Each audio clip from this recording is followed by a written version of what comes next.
Everybody, Ali here from Giraffe in Central Park, from home.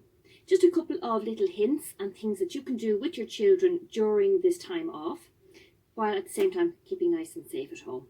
So we're going to do some physical activities here through pretend play. So the idea is that you can get your kids active while at the same time incorporating imaginative and creative play. So a couple of hints to start. Before you do any sort of physical play, you want to make sure that you get them to warm up a little bit to start, have the game, and then at the end you're going to do a little cool off as well. So always make sure that you do your warm up and your cool down, okay? So a couple of hints. Usually when you want to do any sort of imaginative or creative play with your children, you can start things rolling by asking simple questions, usually open-ended questions. So for example, you could say, what would we do today if we could do anything at all or could go anywhere at all? Where would we go? So you might get ideas. They might come up with things like the zoo. They might come up with the moon. They might decide that they'd like to go to the beach. So you can take any scenario that they come up with. You can then use that to create physical activities from it. So for example, let's say the example there we had the moon. You can start things off with a little warm-up with things like, I wonder what would we have to put on us if we were going to the moon, if we were going to be astronauts. So they're going to come up with, you have to have your spacesuit. So no matter what your scenario, you can always start it with a warm-up that starts with putting clothes on, for example, your spacesuit, your coat if you're going for a walk, whatever. Okay, so you're going to put on your spacesuit.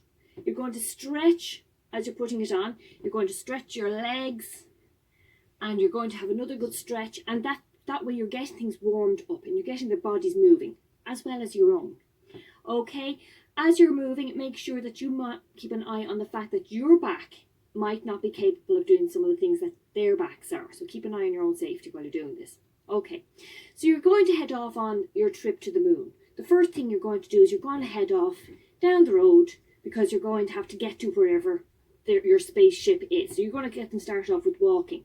You might decide along the way, oh, I wonder what's that ahead? Is that our spaceship? Quick, everybody! And you're going to get into jogging. You can run. You can get them really, really going by suggesting that they go really fast, or you're not going fast enough, and you can really get things going.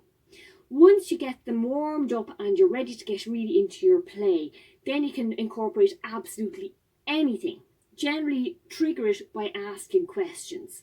So I wonder, we're at this huge big spaceship. How are we going to get into the top of it? So they're going to suggest things like you're going to climb a ladder. So that's where you're bringing in leg lifts and you can do lots of stretching. And again, you can take it easy to start and then you can go, oh, who's going to get up to the top first? Okay.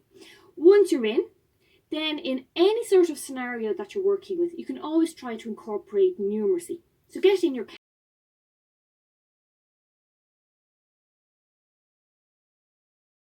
counting. So what does a spaceship do before it goes off into space? It does a countdown. Now, depending on the age of your child, you might want to count up rather than down because that's what they're going to be familiar with from creche.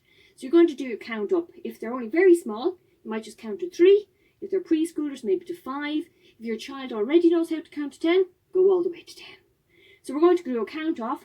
1, 2, 3, blast off. And that's when you can get some good stretches in, but you can also do jumping. You're blasting off into space. All right? Then you can incorporate any sort of exercise you like. If you're in space and they're on the moon, they can do all sorts of big leg lifts because they're defying gravity. They're on the moon. You can do in other scenarios, let's say the scenarios that they went for a walk down to the park. I wonder what would happen if we came to a river. Then you're going to do things like crossing a river. You might pretend you're sitting in a boat and you're rowing. So you could row your boat. You might pretend that in order to get across the river that you have to swim. So again, you're doing arm circles. So there's lots of different types of activity you can incorporate into any sort of storyline that your children create. One thing I would suggest, just as a bit of advice, make sure that you make it about what your children's ideas are.